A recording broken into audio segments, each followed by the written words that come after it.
Hello guys, নমস্কার, সত শ্রী আকাল। আজ আমি কোথায় এসেছি ভিডিও প্রথমেই দেখিয়ে দিচ্ছি। আজ আমি এসেছি ভারতের উত্তর পশ্চিমে পাঞ্জাবের দ্বিতীয় বৃহত্তম শহর, যেখানে অবস্থিত আছে গোল্ডেন টেম্পল, স্বর্ণ মন্দির।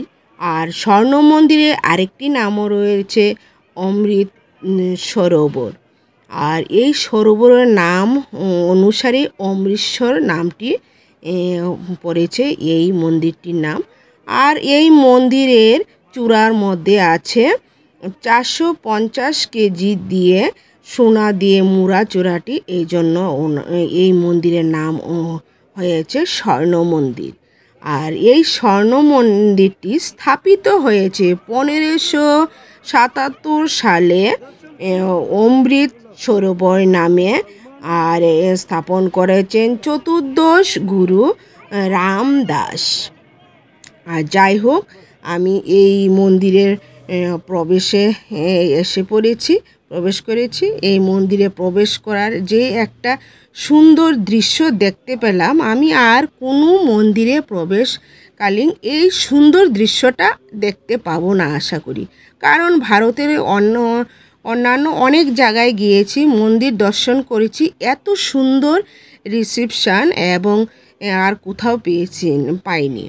কেমন করে বলি, আর মন্দিরে যখন প্রবেশ করছি তখনই দেখতে পেলাম শিখ ভাই অনেক জন আসলো, এসে আমাদের জুতোগুলি নিয়ে গেল। আর জুতো রাখার জন্য কোনো রকম ঝামেলা নেই এবং কোনো রকম শুল্ক দিতে হয়নি। তারপরে কি করলো, উনি আমাদেরকে মন্দিরের প্রবেশদ্বার দেখিয়ে দিয়েছেন। আমরা মন্দিরের প্রবেশদ্বারের দিকে যাচ্ছি। আর যেতে যেতে দেখতে পেলাম বাহ, বেশ খুব সুন্দর। তো সামনে মন্দিরের প্রবেশদ্বারের সামনেই জল রাখা আছে, বেশ ভালো। শাওয়ার দিয়ে জল উঠছে, গরম ঠান্ডা জল।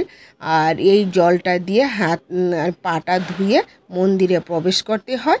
আর মন্দিরের বৈশিষ্ট্য হলো, মন্দিরের চারদিক দিয়েই মন্দিরের দ্বার আছে, চার দিক দিয়েই প্রবেশ করা যায়। যেহেতু আমি এখানে প্রথম এসেছি, আর প্রথম আসার একটা যে অনুভূতি, সুন্দরতাটা, এটা শুধু আমি এখানে এসে অনুভব করতে পারছি, দেখেছি। আর সামনে এসে পড়েছি, সামনে এখন শুরু হয়েছে শিখ ধর্মের সবচেয়ে পবিত্র অনুষ্ঠানটা, এটা দেখার জন্যই আমি এখানে এসেছি। আর এটা হলো পালকি সাহেবের অনুষ্ঠান।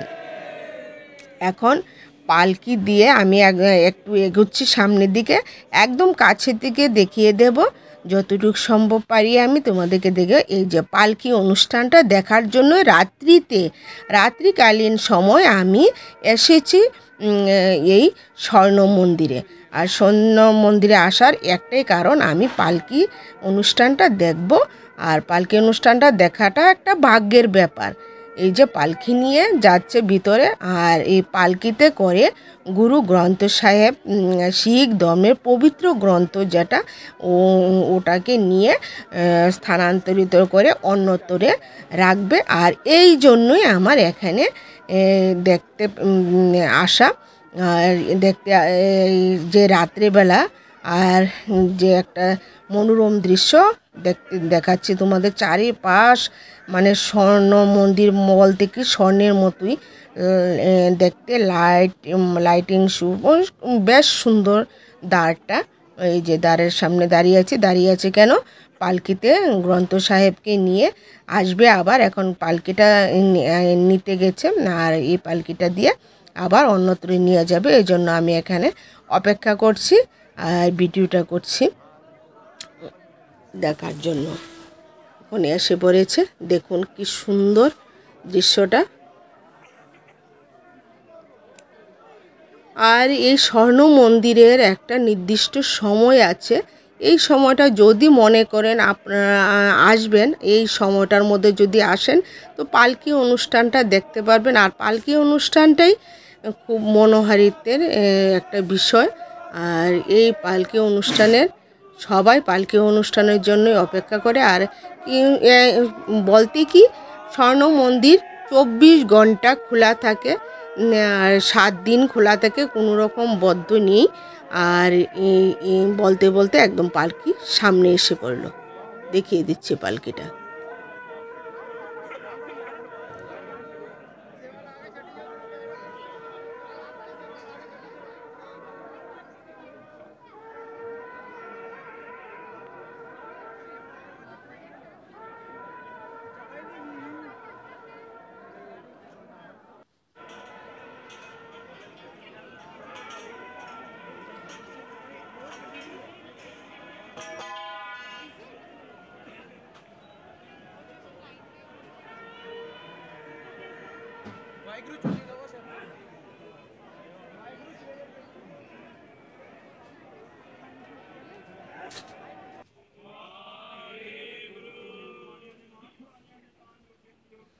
এখন পালকি নিয়ে এখানে বসে গেছে, এই মন্দিরে নিয়ে রেখে গেছে গ্রন্থ সাহেবকে। আর এখানে গ্রন্থ পাঠ হচ্ছে, আর গ্রন্থ পাঠের পরে রাত্রিকালীন খাবার এবং সকালে নাস্তা, দুপুরের নাস্তা সব সময় নিঃশুল্কে এখানে খাওয়ার সুবন্দোবস্ত রয়েছে। জলের ব্যবস্থা রয়েছে, পানীয় জলের ব্যবস্থা, মহিলাদের স্নানের ব্যবস্থা, পুরুষদের স্নানের ব্যবস্থা, কোনো রকম এখানে অভাব নেই বললে চলে। সব রকমের সুবিধা রয়েছে এই মন্দিরের মধ্যে।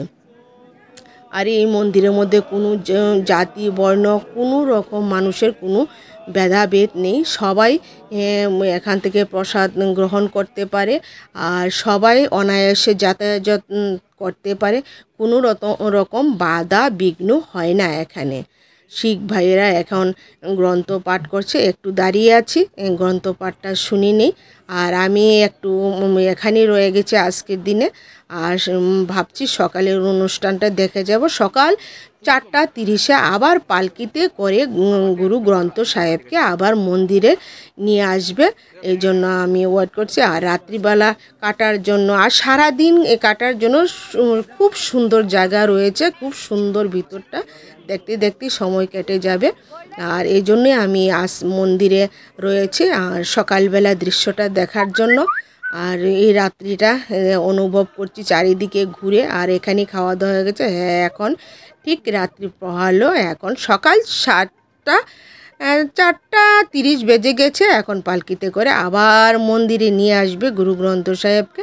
আর মন্দিরে এসেছি যখন প্রসাদ গ্রহণ করে, সকালবেলার প্রসাদ গ্রহণ করে তারপরে এখানে নাস্তা সেরে তারপরে যাব ভাবছি। আর এই যে একটা মন্দিরের সামনে আসলাম, আর মন্দিরের এই যে সরোবরে অনেক রকমের মাছ আছে।